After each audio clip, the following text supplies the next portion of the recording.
Pogovor o.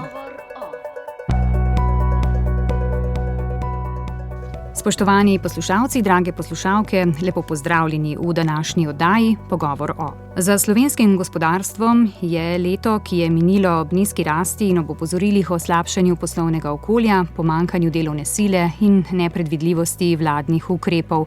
Na vidiku pa je čedalje slabša demografska slika. Kako današnje razmere opisujejo v gospodarskih združenjih, kako v vladi, kje so največje težave in kje ukrepi za rast, kakšna so pričakovanja do nove vlade, ki jo bomo dobili po 22. marcu. O tem bomo govorili danes. V studiu so se mi pridružili glavni ekonomist in vodja analitske službe Gospodarske zbornice Slovenije, gospod Bojan Ivanc. Dober dan. Dober dan. Generalna direktorica Ameriške gospodarske zbornice v Sloveniji, AmCham Slovenija in predsednica AmCham in Europe, magistrica Ajša Vodnik. Pozdravljeni. Ter izvršna direktorica Združenja Menedžer, gospa Petra Juvančič. Lepo pozdravljeni. Posebej smo nekaj vprašanj naslovili tudi na Ministrstvo za gospodarstvo, zato bomo državnemu sekretarju Matevžu Frangežu prisluhnili v nadaljevanju. Če začnemo kar z uvodnim vprašanjem za vse vas, mogoče z Gospodarsko zbornico Slovenije, ki je ravno v ponedeljek obeležila 175 let ustanovitve, danes pa združuje 5200 podjetij, ki prispevajo 50% bruto dodane vrednosti slovenskega gospodarstva in ustvarijo 2/3 prihodkov na tujih trgih. Gospod Ivanc, kako bi vi ocenili slovensko gospodarstvo v letu, ki je za nami, kaj ga je predvsem zaznamovalo ali pa ga še zaznamuje? Ja, torej na hitro, če bi poskušal opisati v parih stavkih, bi rekel, da je leto zaznamovalo predvsem visoka rast plač, ki se na drugi strani presenetljivo ni prelila v višjo rast potrošnje gospodinjstev in posledično je bila tudi gospodarska rast relativno nizka, približno pri 1%. Torej, če pogledamo nivo domačega povpraševanja, predvsem je presenetljivo to, da ljudje očitno niso zaupali prihodnosti, ne verjamejo tako trdno in so povečali stopnjo varčevanja, navkljub temu, da je na drugi strani v bistvu vlada z dvigom v bistvu plač v sektorju država ključno prispevala k tej rasti, namreč plače v sektorju država so lansko leto porasle skoraj za 11%, kar je zelo veliko. Seveda so vplivali potem tudi na višjo rast plač v zasebnem sektorju. Je pa zadeva problematična predvsem z vidika konkurenčnosti, če pogledamo naprej, namreč vsi vemo, da se plače nominalno običajno ne znižujejo. Zdaj smo res na relativno visokih nivojih in kar mi vidimo in se tudi nekako odraža na trgu dela je, da ravno zaradi te visoke ravni plač ob pomanjkanju novih naročil, mimogrede eno je po moji oceni povezano z drugim, namreč ko podjetja nekako sodelujejo na razpisih pri tujih partnerjih, postavijo ceno, ki seveda vključuje tudi stroške dela v Sloveniji in vkolikor vzamemo obzir te okoliščine, res vidimo, da to pomembno tudi nekako pojasnjuje, da v lanskem letu je izvoz blaga realno zelo verjetno upadel pa je bolj kot recimo v drugih evropskih državah. In tudi mimogrede, zelo redko kdaj se zgodi, da je bila gospodarska rast v Sloveniji nižja kot je na nivoju Evropske unije in lansko leto dejansko je bila. To smo precej zanesljivo prepričani, kljub temu, da podatka za zadnje četrtletje še ni na voljo. Namreč na nivoju Evropske unije, ne vem, če veste, so se dejansko indikatorji povpraševanja po v bistvu Trumpovi grožnji s carinami celo izboljšali, kar je presenetljivo, ker vsi nekako govorimo, smo osredotočeni predvsem nad visokimi carinami in pa da smo izgubili ameriškega partnerja. Po drugi strani je pa izvoz v ZDA v pomembnem delu leta še vedno močno se povečal in pa na drugi strani bi rekel, prisila mogoče Evrope, da več investira v obrambo, se tudi vseeno pozitivno odrazila v delu industrije, ki je vezan na obrambne tehnologije in tukaj dejansko vidimo, da v srednji Evropi pa tudi v Nemčiji so bili te multiplikatorji kar visoki in so pozitivno vplivali na njuni gospodarstvi. Je pa res, da Slovenija tukaj žal ni bila deležna te pozitivne zgodbe, tako da je tudi industrijska proizvodnja v lanskem letu nekoliko padla. Zdaj za letošnje leto seveda pričakovanja imamo boljša, ampak ko bi rekel tisto rast, ki smo bili deležni recimo v predhodnih 10 letih, ko je industrijska proizvodnja za 4% letno se ukrepila, po mojem oceni bomo težko nekako še to dinamiko ohranili, glede na dejstvo, da smo dejansko zdaj pri stroških dela tako visoko in tukaj je dejansko, bi rekel, eden izmed velikih izzivov oziroma težek razvoj bomo dejansko imeli nekje iz tega nivoja, kjer smo sedaj. kateri sektori nekako jim najbolje kaže? Ja. Slovenija je zanimivo. Gradbeništvo je tisto, kjer je dejansko, moramo priznati, država dejansko od drugega četrtletja naprej močno povečala dinamiko. To je seveda povezano z različnimi učinki, govorimo recimo o projektih, kot so drugi tir, govorimo o Emoniki, recimo, če smo čisto konkretni, ali pa številnih drugih projektov, ki so financirani oziroma sofinancirani iz načrta za okrevanje in odpornost ali pa iz večletne finančne perspektive. Moramo pa se tudi to zavedati, da je dejansko gradbeništvo v letu 2024 upadlo in je upadlo nekje do prvega četrtletja, potem pa je dejansko prišlo do velikega zasuka navzgor. Verjetno je bilo to deloma tudi mogoče malo politično temperano, glede na to, da imamo volitve zdaj v marcu in seveda zdaj, ko imamo te boljše kazalnike rasti, ki so povezane tudi z rastjo gradbeništva, zadeve izgledajo vseeno nekoliko boljše. Ampak če pogledamo pa tiste investicije v druge industrije, ki niso vezane na gradbeništvo, pa vidimo še vedno šibko investicijsko dejavnost oziroma celo padec, in to dokazuje tudi, če malo pogledamo posojila podjetjem, ki nekako ne rastejo. Podjetja ne vidijo konkretno še zelene luči na koncu tunela in tukaj res vidimo, da je potrebno nekako sprejeti določene ukrepe, da spodbudimo gospodarstvo. Gospa Ajša Vodnik, AmCham Slovenija zastopa več kot 400 ameriških podjetij, ki poslujejo v Sloveniji. Predstavljate mednarodna podjetja z lastniki v več kot 15 državah sveta in pa slovenska podjetja, ki delujejo izključno v Sloveniji ali pa so vpeta v mednarodno trgovino. Kako pa vaši člani ocenjujejo leto, ki je za njimi, in gospodarske razmere v Sloveniji? Seveda so to zelo raznoliki člani na različnih sektorjih, zato bi bila enotna ocena verjetno zelo težka. Ker pa lahko pogledamo skupaj, pa je seveda leto negotovosti, ne le doma, ampak seveda tudi po svetu. Leto, ko je nažalost marsikakšno podjetje, če govorimo izključno v Sloveniji, zapustilo Slovenijo. Po eni strani gre za racionalizacijo strani multinacionalk, po drugi strani pa je tudi lažje zapreti v državah, kjer morda trg ni največji, po drugi strani pa se tudi razmere tako hitro spreminjajo. Prav vsi, seveda so razočarani nad tem, da ni predvidljivosti. Zato si mi zelo želimo in si prizadevamo, da vendarle bi bila večja predvidljivost vsaj tem, kjer je to možno. Seveda pa tudi v globalnih razmerah, te spremembe, kolega Ivanc je že omenjal, tudi carine, ki se napovedujejo, pa se potem spreminjajo, pravzaprav nikoli ne vemo ravno najbolje, kaj se bo zgodilo, in to je seveda za gospodarstvo, za podjetja izjemno težko. Zelo si seveda želimo, da Slovenija vsaj v tem okolju nima presenečenj, kot so se zgodila prav v decembru z novimi pravzaprav dajatvami, ki se rezultirajo kot nekaj, kar naj bi bilo nagrada za uspešno in učinkovito delo. Tako da je leto, ki je prineslo kakšnemu od podjetij velike uspehe. Mi smo izjemno presenečeni, tako kot je bilo že rečeno, da se je povpraševanje tudi in sodelovanje, recimo, ko gledamo ZDA, še povečalo. Marsikakšno slovensko podjetje resno razmišlja, da bi odprlo ne samo pisarne, in nekaterim je to tudi uspelo, predstavniške pisarne, ampak celo proizvodnjo. Tako da to je izjemno dobro. Po drugi strani pa, kar si mi želimo, pa da bi tudi tuja podjetja, tudi ameriška, Slovenijo videla kot, saj včasih smo se želeli tako pozicionirati, kot nekakšen hub, kot nekakšno središče. Žal pa se je to selilo veliko tudi v Zagreb, Beograd in v ostala mesta. Gospa Juvančič, Združenje Menedžer povezuje več kot 1200 slovenskih menedžerjev. Kakšen pa je pogled vas vseh na stanje slovenskega gospodarskega okolja? Se strinjate z predhodnikoma? Seveda strinjamo se s tem, da je bilo lansko leto zelo negotovo, zelo hektično, turbulentno in dejansko zaznavamo tudi mi v našem okolju, da ne samo, da selijo določena podjetja svoje sedeže v tujino, ampak tudi izvršne funkcije, kar je tudi zelo pomembno za naše poslovno okolje. Kar se tiče same Slovenije in našega poslovnega okolja, si seveda naši člani želijo bistveno več neke stabilnosti in predvidljivosti. Lansko leto smo dobili kar nekih ad hoc sprememb in to vnaša tudi neko negotovost v poslovanje, v načrtovanje.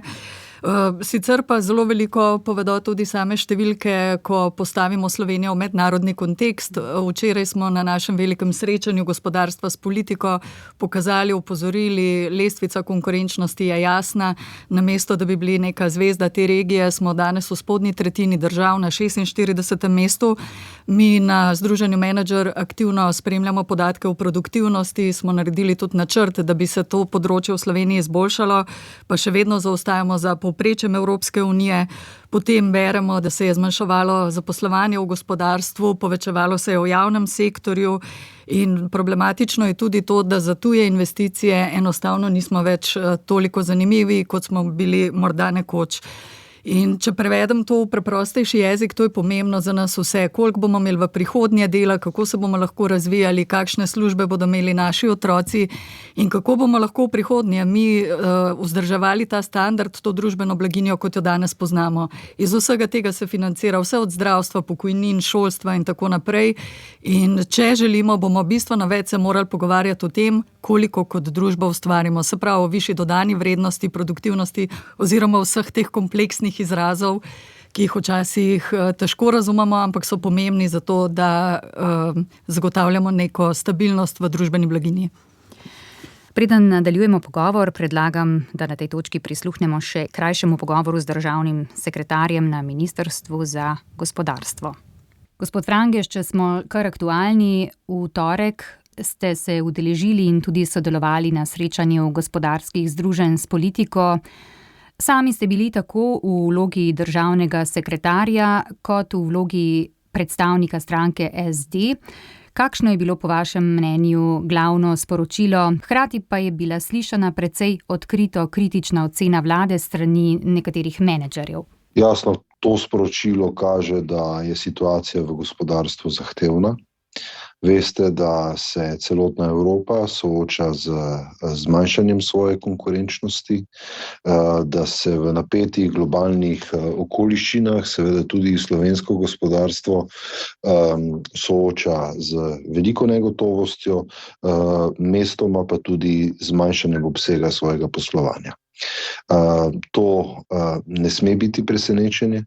Resnici na ljubo vse strukturne spremembe, s katerimi se evropsko gospodarstvo sooča, so bile pričakovane.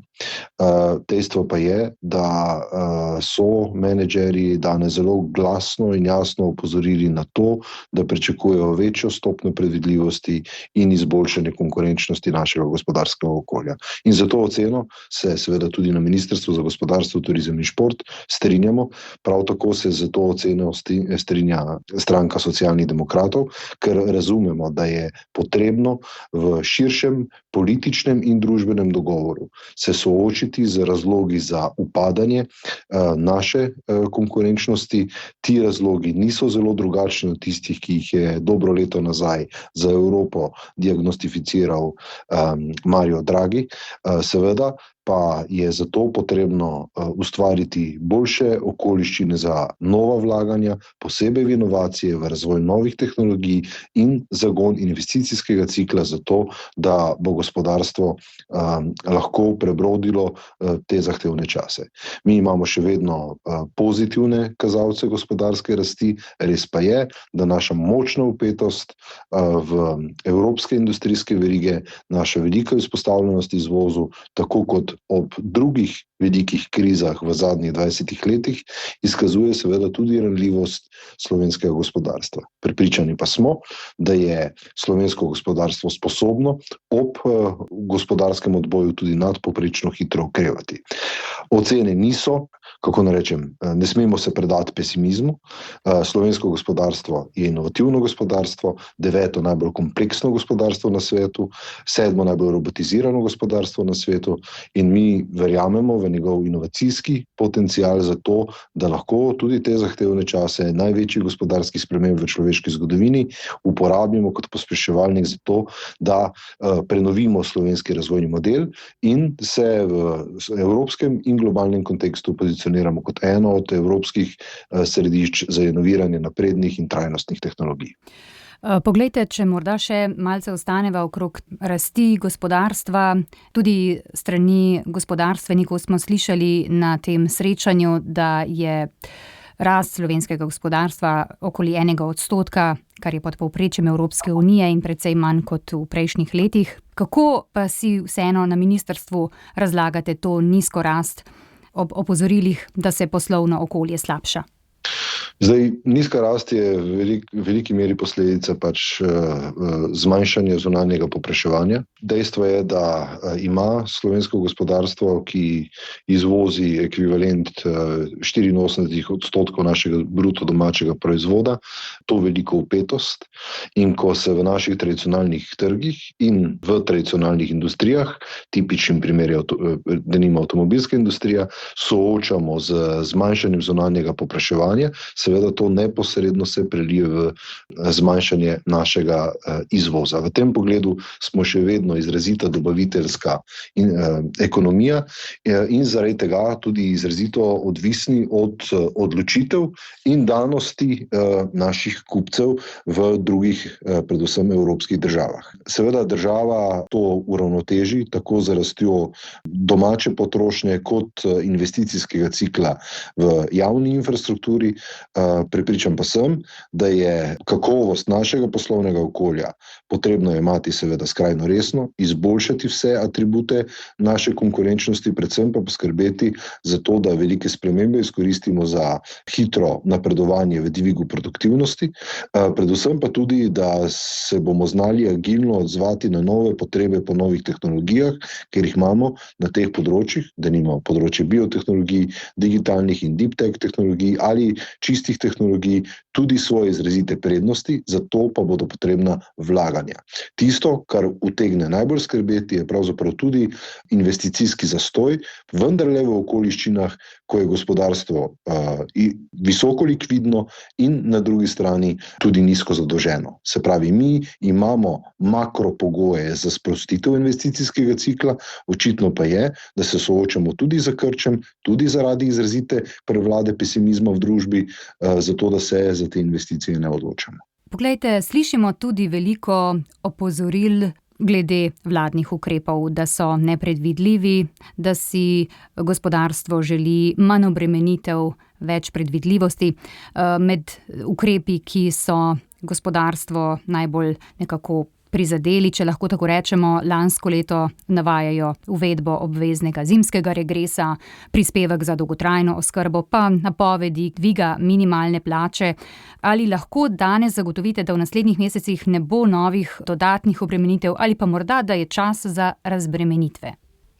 Da, čas je za razbremenitve, ampak to terja močan družbeni dogovor. Odločitev o tem, da bomo davčno razbremenili delo, kar bomo uravnotežili z večjo obremenitvijo premoženja. Vendar je jasno, da bo to mogoče delati šele po 22. marcu, glede na odločitve ljudi na volitvah.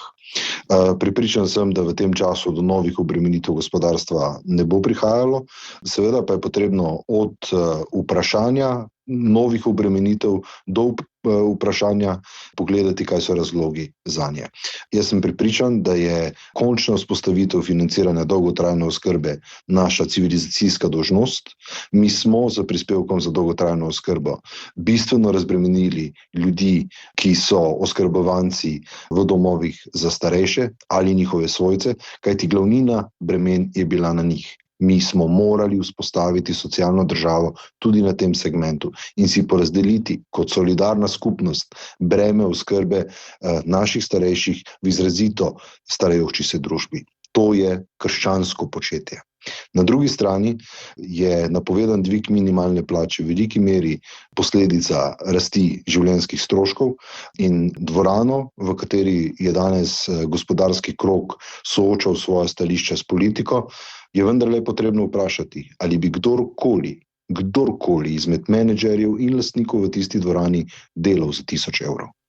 Katere konkretne predloge gospodarstva pa je vlada v zadnjem letu upoštevala in pretvorila v ukrepe, ki so jih v gospodarstvu sprejeli z odobravanjem ali pa se morda še obetajo v naslednjih tednih? Izpostavil bi morebiti 2 sklopa teh ukrepov. Na eni strani sprejem evropskega omnibusa, ki je razbremenil tudi slovenska podjetja v svojstvu njihovih poročanj o doseganju trajnostnih in socialnih standardov. To je pripeljalo do razbremenitev in tudi te rešitve je država delala v dogovoru in z soglasjem z gospodarskimi združenji. Na drugi strani pa v teh dneh začenjamo z parlamentarno obravnavo zakona o udeležbi delavcev pri dobičku.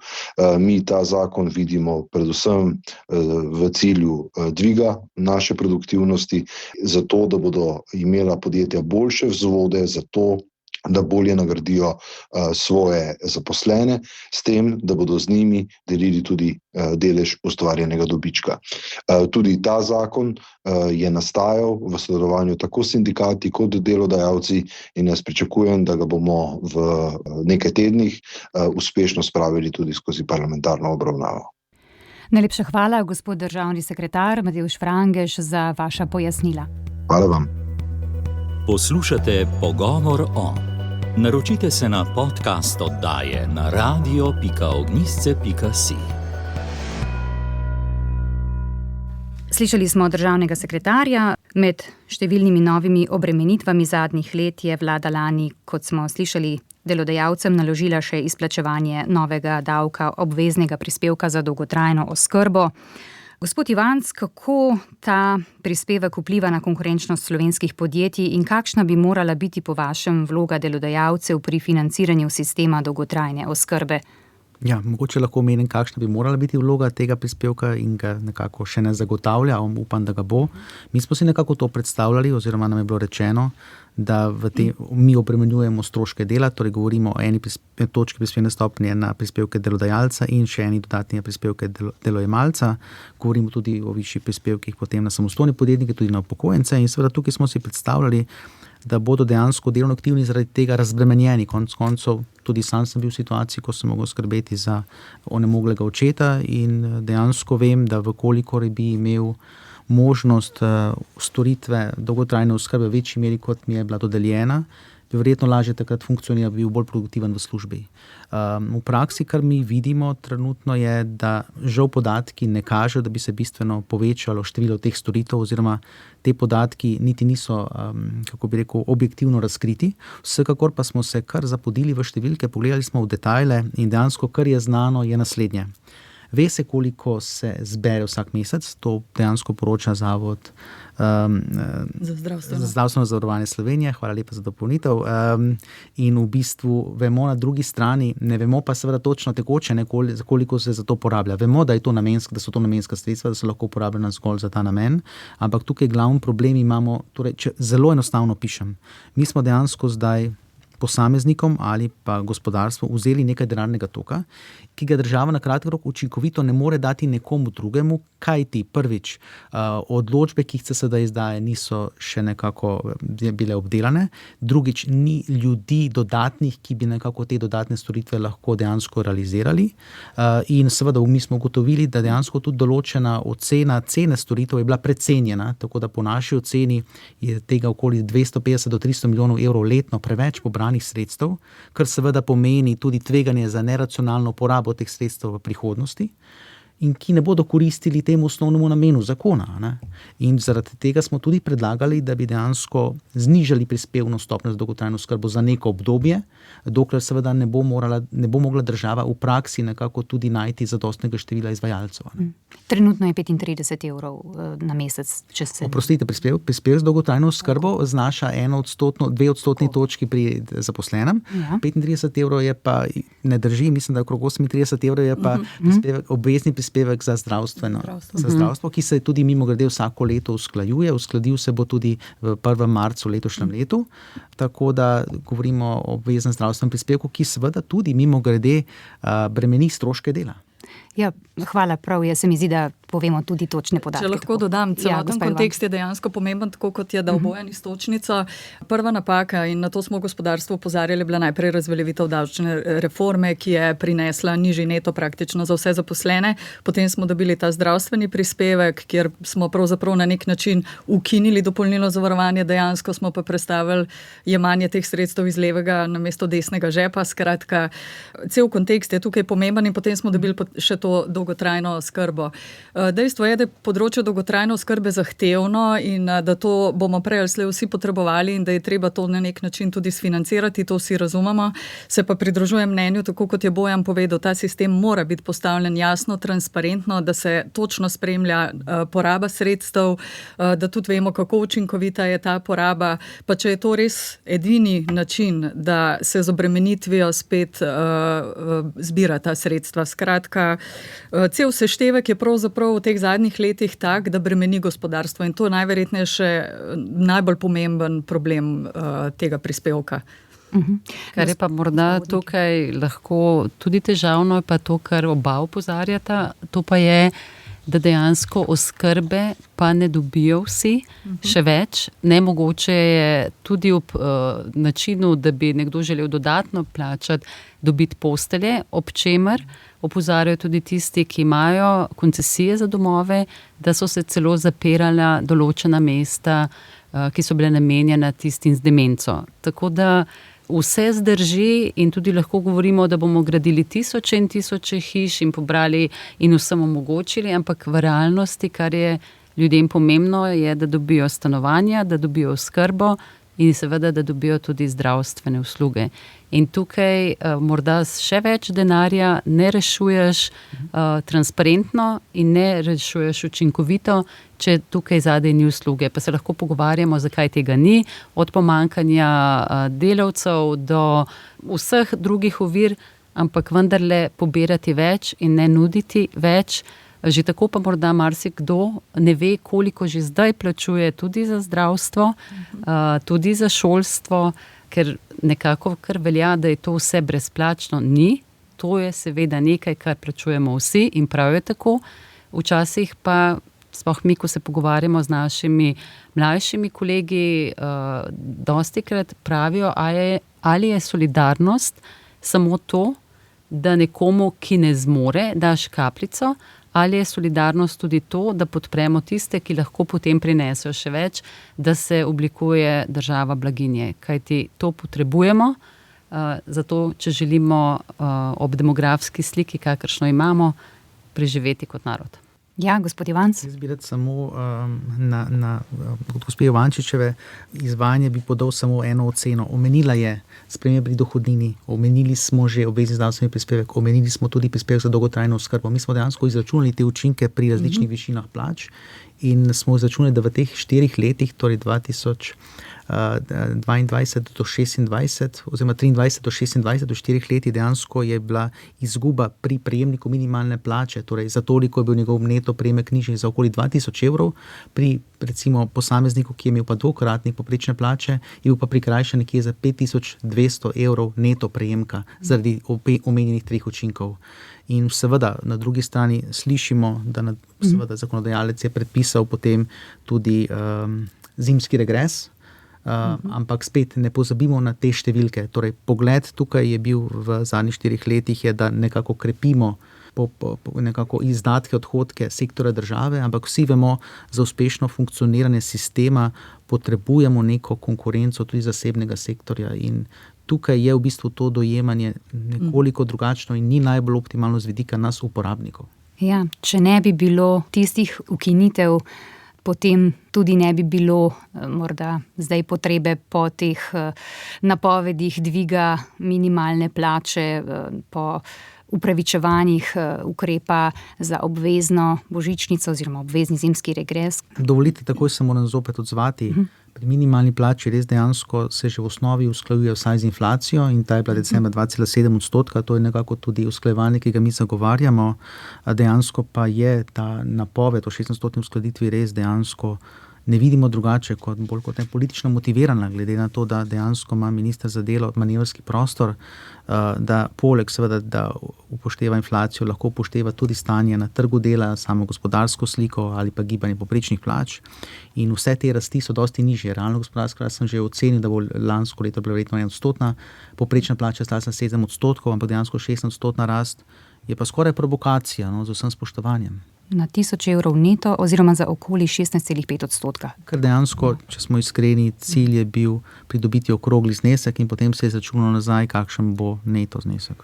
Ja, pa že v preteklem letu so se plače, kot si povedal, povišale, produktivnost pa se je medtem samo za 2%. In če mi administrativno določamo te zadeve in rast ne sledi produktivnosti, se bomo prej ali slej oziroma smo se mogoče že ujeli v začarani krog in bo to večno nerešljivo vprašanje.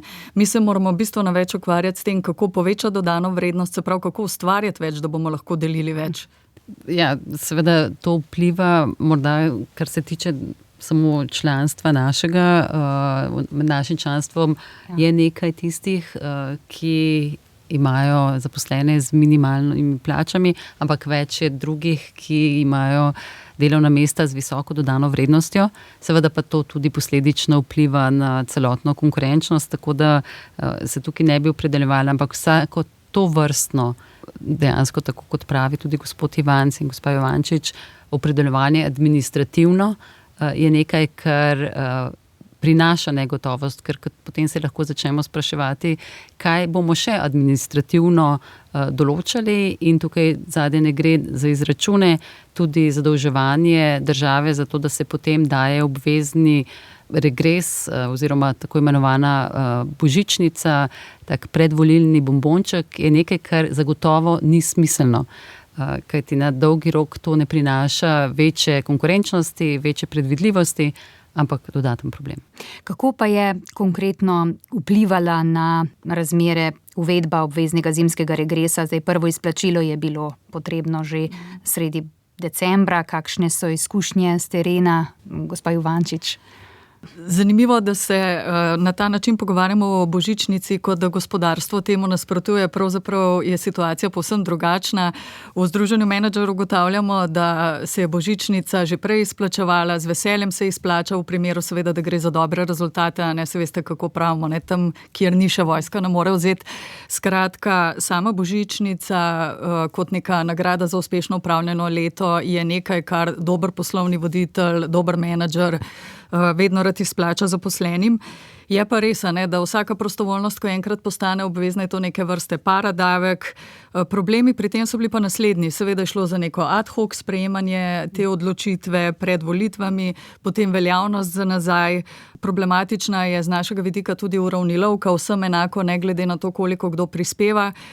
Kar je pa še posebej res, ne vem, problematično, specifično je pa to, da moraš v podjetju poiskati tudi tiste ljudi, s katerimi si se morda zaradi slabega dela poslovil in jim prav tako pripada sorazmeren del božičnice, kar je res ena posebnost. Hkrati smo bili pa še taki birokrati, da je vsak dobil 3 plačilne liste, a ne, za to božičnico. Ena je bila vezana na samo nagrajevanje, zimski regres po zakonu, druga za prvo polovico leta, ko smo bili brez prispevka za dolgotrajno oskrbo, in tretja, ko se je ta prispevek že obračunaval. Tudi tukaj, pri vsem tem, ko ves čas govorimo, da dajmo razbremeniti administrativno podjetje, smo tudi tukaj uspeli operativno precej zakvačkati zadeve. No.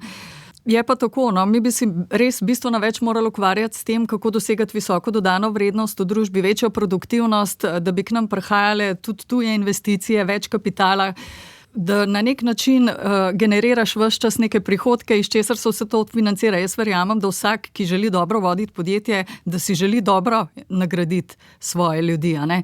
Tako da bistveno res več fokusa na to, kako biti konkurenčen, kako biti atraktiven, v končni fazi tudi s tem se tudi Nemčijemo veliko ukvarjate, za talente v našo državo pripeljate, ne. In ko sprožiš ta ustvarjalni mehanizem, ki je motivacijski za sposobne ljudi, se mogoče ne bi pogovarjalo, ne vem, parih 10 evrih dodatka po obveznih regresih, ker bi se te zadeve v uspešnem gospodarstvu mnogo lažje tudi čist na prostovoljni bazi odvijale.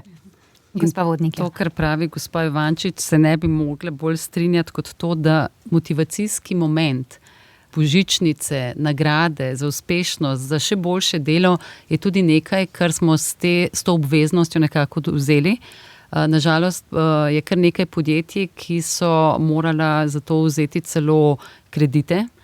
Manj bo investicij, zato ker enostavno zelo nepričakovano 2 meseca pred koncem leta, ko si ti seveda že v naslednjem letu dobiš še tako obveznost, in predvsem za tista večja podjetja je bil to velik izziv. Seveda pa je to problem in izziv tudi za multinacionalna podjetja, ker se moramo zavedati, da če smo iskreni, je 2-milijonski trg za njih statistična napaka, ki ima kar nekaj posebnosti. Eno je recimo prevozi na delovno mesto, drugo so malice. In seveda potem pride še božičnica in tukaj res težko razumejo.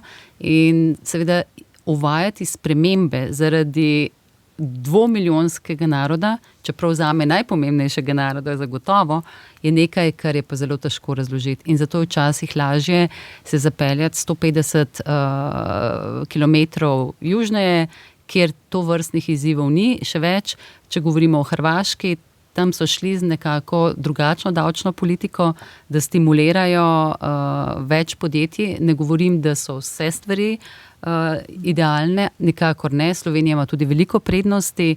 Mi se tudi izjemno trudimo, da prihaja več investitorjev, ampak s takimi stvarmi, s tovrstnimi ukrepi si pa ne pomagamo veliko in tukaj vendarle bi bilo potrebno imeti več sodelovanja, ker cilj je pa vsem skupen. Boljša podjetja, več investicij, boljša delovna mesta, višja dodana vrednost. Gospod Ivanc? Če sem še eno razmišljanje, pri zimskem regresu vseeno nismo izpostavili en element, ki pa ni tako nepomemben. No? Vseeno pozitivna stvar tega zimskega regresa je, da je do tega zneska, kot je določen, ni obremenjen s prispevki ali pa z dohodnino. No? To je eden izmed elementov, ki je pozitiven, žal pa po moji oceni edini pozitiven. Že malo razmišljanja vidim v temu, poglejte, do sedaj zaposleni v sektorju države niso prejemali tega izplačila, zdaj ga bodo dobili. Ali bodo zaradi tega povečali produktivnost? Ne? To se sprašujem. Že pri podjetjih, ki so to imela v zasebnem sektorju, kjer ugotavljamo, da boljša podjetja so to že imela, praktično za tista, ki tega niso imela uvedenega, zopet nekako brišemo ločnico med boljšimi in slabšimi podjetji in silimo boljša, da nekako še bolj povečajo plače oziroma same stroške dela. Ampak potem pridemo do tega, kot je gospa Vodnik lepo povedala, imamo multinacionalko, ki razmišlja tako: dobro, za naslednje leto mi je menedžer, ki upravlja mojo slovensko multinacionalko, dvignil oceno stroškov dela, ampak vidim, da je delež variabilnega nagrajevanja zaradi vseh teh obveznih dodatkov bistveno se zmanjšal. In vsaka zelo odgovorna multinacionalka ve na dolgi rok, da vkolikor ta delež ni vsaj 20%, 25% celotne mase plač oziroma stroškov dela, potem je težko produktivnost v sistemu poganjati naprej. Zakaj? Poglejte, razmislek. Mi imamo pri posamezniku bruto plači lahko razliko, ki znaša 15-20%.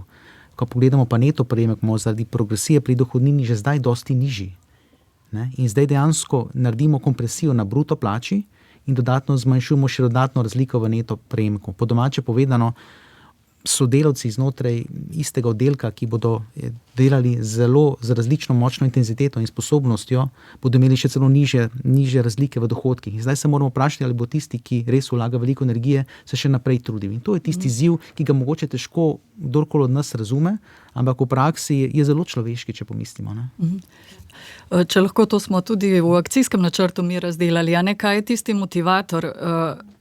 Mislim, da se vsi strinjamo v gospodarstvu, da je solidarnost neka temeljna vrednota in mi vsi soglašamo, da so naši sistemi, ki jih imamo v državi postavljeni, solidarni.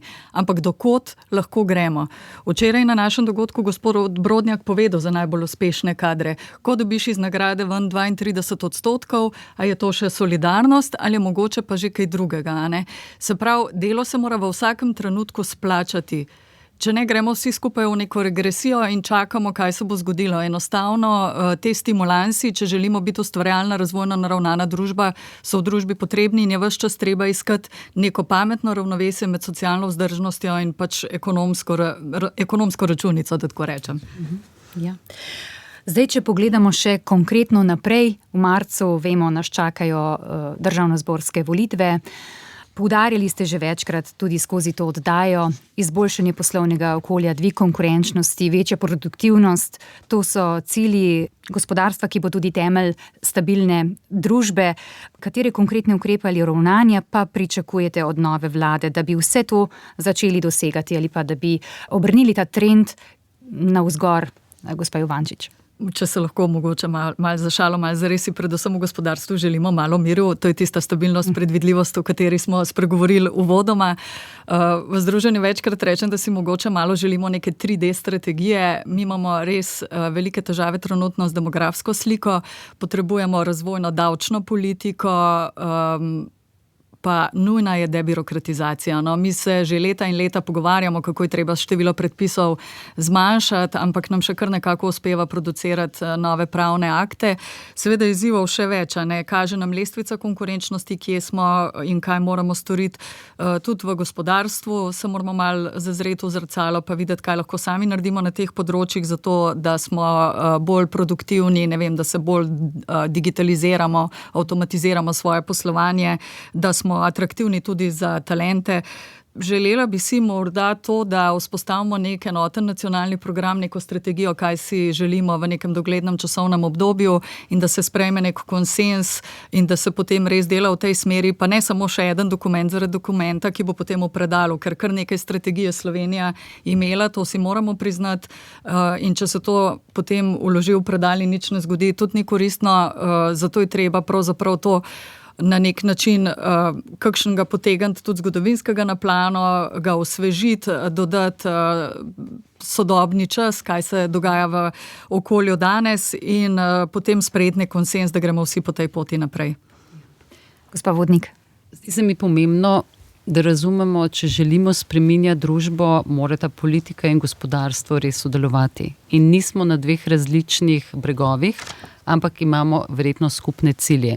Lahko, da jih malce drugače pogledamo, ampak nekatere stvari so pa bazične in morajo ostati temeljna želja vseh ljudi, ki ustvarjamo skupnost, družbo, državo. In če zelo tehnično pogledamo, seveda absolutno se strinjam z vsem, kar je povedala gospa Juvančič, verjetno nam primanjkuje nekaj vizije oziroma ne toliko vizije kot strategije. Gospodarska zbornica Slovenije je naredila izjemen program, lahko se naslonimo na njih, prav tako Združenje Menedžer, akcijski načrt, tudi MČM Slovenija in vsa ostala združenja, ki se povezujemo v gospodarskem krogu, imamo zelo jasne ideje in znamo najti tudi pametni kompromis, ker se zavedamo, da je to potrebno. Razbremenitev dela je nekaj, o čemer govori gospodarstvo že 15 let verjetno, pa gremo v drugo smer. Zavedamo se, da sprememba tehnologij, ki tako hitreje poganjajo ta svet, je nekaj, kar absolutno moramo več uvesti tudi tako v gospodarstvu, kot tudi v državi, ampak potem se recimo pogovarjamo, en majhen primer je uvajanje računalništva in informatike v osnovne in srednje šole. O tem govorim jaz osebno že 15 let, ljudje, ki so profesorji na fakultetah še toliko dlje, ampak vsakokrat, ko pridem, zvem, da rabimo 8 let za uvajanje novega kurikuluma, kar je nerealno, ker svet se vrti vedno hitreje in seveda nekaj, kar pa nas čaka in na kar prav gospa Juvančič pogosto opozarja, pa je demografska slika. Leta 2030 bomo 6. najstarejša država na svetu. To za seboj potegne marsikaj in če ne bomo resno razmišljali, včeraj bi morali razmišljati o tem, ampak če ne bomo hitreje posegali potem, včeraj na okviru gospodarskega kroga je bilo slišati celo šalo, da dajmo ugasniti luč, pa bo več otrok. Mislim, mi se iz tega po mojem hecati ne smemo, ampak moramo najti resne ukrepe, kako spremeniti demografsko sliko. Mi smo zelo veseli, ker je v okviru našega Young programa veliko izjemno sposobnih mladih, ki si želijo ostati v Sloveniji, ki želi tukaj ustvarjati in seveda se moramo truditi, kako narediti okolje, ki bo pritegnilo še več takih mladih. Imamo tudi srečo, da se marsikdo, ki prihaja sem delati ali pa študirati, zaljubi in tukaj ostane in kreira svojo družino. Je pa res, da mi recimo opozarjamo tudi na izjemno spoštujemo slovenski jezik, ampak brez tega, da bomo tako kot nekatere druge države uvajali tudi angleške študijske programe, bomo težko prepričali ljudi, da pridejo. Skratka, ukrepov je veliko, se pa verjetno vsi strinjamo, da je takoj potrebno nekaj narediti na razbremenitvi dela in boljši davčni politiki, infrastrukturi, kajti država naj bo tista, ki naj nam omogoča infrastrukturo, tako fizično kot tudi kibernetsko, in naj se vendarle ne vmešava vsako stvar, ker verjetno prav podjetniki, podjetništvo in podjetja izjemno dobro vedo, kaj morajo delati, država pa naj zagotovi pogoje. Ja. Še gospa Juvančič. Mogoče z področja demografije. Včeraj smo s politiki odprli to temo in je bilo izrecno vprašanje, kateri ukrepi, ki bodo delovali kratkoročno. Pa smo večinoma slišali odgovore o tem, da je treba stanovanjsko politiko in ugašati luči, da bomo imeli otroke, ampak oprostite, to je zadeva, ki deluje na 20 let. In na to opozarja tudi OECD, ker je dejansko to tudi izziv celotnega razvitega zahoda. In bistveno več moramo narediti tukaj zdaj. Predvsem pa se osredotočiti na to tudi, kako biti atraktivna država za talente, tako kot smo že pravzaprav tudi veliko danes povedali. In ko smo se mi pogovarjali z mladimi, ki so izobraženi v tujini ali pa delajo v tujini, pod kakšnimi pogoji bi se vrnili v Slovenijo, je zelo zanimivo in včeraj je bilo to rečeno, niso samo davki pa obremenitev dela, zelo jih zanima, kakšna je infrastruktura v državi. Navajeni so marsikje, da se usedejo na vlak, so v 2-3 urah marsikje, da imajo dobro letalsko povezljivost. Želijo si zelo kakovostnega zdravstva, bolnišnic, dostopnega. Skratka, še zdaleč ni samo to, da so davki. In kar je bilo zanimivo, so zelo poudarili, da si želijo v našem poslovnem okolju taka velika, uspešna mednarodna podjetja, v katerih bodo lahko rasli, se razvijali, delali kariero. Ne, da se pride na neko pozicijo, na katero si potem zataknjen za 20 let. Skratka, zelo je kompleksna zadeva in če bomo želeli okrepiti našo delovno aktivno populacijo, ki jo pa potrebujemo za zdravstvo, pokojnine in še za marsikaj, da ne naštevam, bo treba razmisliti bistveno širše kot o tem, da rešujemo stanovanjsko in družinsko politiko. Ja. Gospod Ivanc. Če samo z eno besedo, da povzamem, res potrebujemo bolj dinamično gospodarstvo, ki bo tudi zagotavljalo bolj zanimiva delovna mesta za mlade. In tako kot ste lepo povedala, demografije ne moramo reševati na kratek rok. Če samo pomislimo, že sedaj je število žensk, ki so v rodni dobi relativno nižje, kot je bilo pred 10-20 leti, in tudi če bi zdaj imeli te ženske zelo veliko otrok, bi šele čez 20 let počasi te trendi kazali nasprotno sliko. Torej se moramo v naslednjih 20 letih osredotočiti na to, kako bi te talente privabili.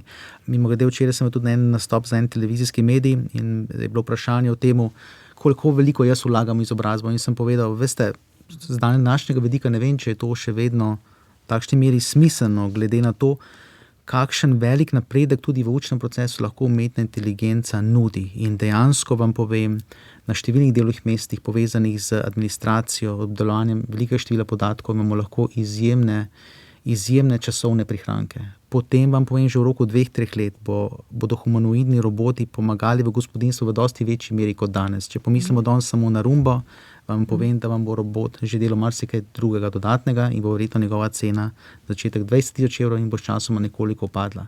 Tako da bomo imeli elemente produktivnosti, ki nam bodo omogočili, da bomo več časa za druge stvari, ampak osredotočiti se bomo mogli na tiste stvari, ki bodo tudi naši tuji kupci seveda bili pripravljeni plačati. Torej, naš fokus mora biti, da smo dejansko tukaj res bolj inovativni, kot so veliki narodi, smo majhen narod in lahko tudi kot država hitreje sprejmemo kakšne predloge. Še vedno se pa bojim, da pa včasih razmišljamo kot nek velik narod, imamo zelo zapleteno birokracijo po nepotrebnem. In mogoče bi samo tukaj na kratko pojasnil, ta dokument, vesel sem, gospa Vodnik, ki ste ga omenili, Made in Slovenija 2035 je pač naš dokument, imenuje se Gospodarski program za konkurenčni razvoj Slovenije, ki smo ga res pripravili in nekako smo opredelili 9 področij, kjer bi želeli seveda, da bodoči zakonodajalec jih naslovi, pri čemer je davčno okolje zgolj eno izmed področij. Dovolite samo, da naštejem še ostalih 8, da nekako si lahko poslušalci predstavljajo, kateri so te ključni elementi: konkurenčne cene energije, dostop do financiranja, internacionalizacija, učinkovitost države, znanost in inovacije, kadri, digitalne tehnologije in pa start-upi in inovativne tehnologije. In za vsake od teh 9 področij smo opredelili kratkoročne kot tudi dolgoročne ukrepe, tako da je dejansko bodoči vladi zelo jasno, katere so te naše ključne prioritete, in vesel sem, da bomo imeli 25. februarja še skupno srečanje oziroma v soorganizaciji z STA-jem političnih strank, kjer bomo pogledali, koliko v bistvu se tudi njihovi gospodarski programi razlikujejo od našega gospodarskega programa in bomo lahko dejansko odkrito razpravljali o teh stvareh. Tako da mi dejansko, bom rekel, da smo se zelo objektivno dobro pripravili, ne želimo seveda se politično vpletati, ampak vseeno je pa pravno, da pokažemo tudi bodoči politiki, katere so tiste smeri, ki jih pač gospodarstvo po naši oceni potrebuje. Ja. Še gospa Vodnik? Ja, morda samo da dopolnim. Tudi to, kaj mladi želijo, da bi se vrnili, je seveda ena od tematik, ki je za nas izjemno pomembna. In tako kot je že gospa Juvančič rekla, dejansko niso samo davki. Zelo veliko poudarjajo tudi okolje, kjer seveda mislim, da je pomembno, da se zazremo tudi v gospodarstvo, kakšne priložnosti tisti, ki so v tujini, potem lahko dobijo doma. Jaz sem mama 3 otrok in ena je že odšla, 2 pa razmišljata, da bi odšla, in to me izjemno boli. In ta, ki je odšla in ki je na Danskem, ko rečem, jaz hočem biti babica v Sloveniji, prosim, vrni se. Recimo ena od stvari, ki njo boli, je to, da nikoli ni dobila ginekologa. In to je stvar, ki je zelo osebne narave, ampak je zelo pomembne narave za mlado žensko, ki želi verjetno nekoč imeti otroka. Pa celo tako daleč je šlo, da tudi plačljiv ginekolog ni bil takoj na voljo. Skratka, tukaj se mi zdi, da moramo ne govoriti samo o enih stvarih, ampak tudi o zelo življenjskih. Tukaj je tudi društvo Vtis, v tujini izobraženi Slovenci, že več kot 3000 je združenih, delajo izjemne stvari, povezujejo, nekako držijo tisto lučko Slovenijo, in tudi nič ni narobe, če imamo ljudi v tujini, ampak pomembno je, da ostanejo povezani z svojo državo.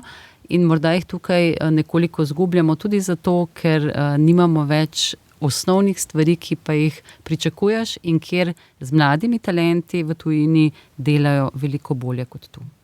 Ja, spoštovani gostje, čas ob tako zanimivi, dinamični razpravi hitro mineva.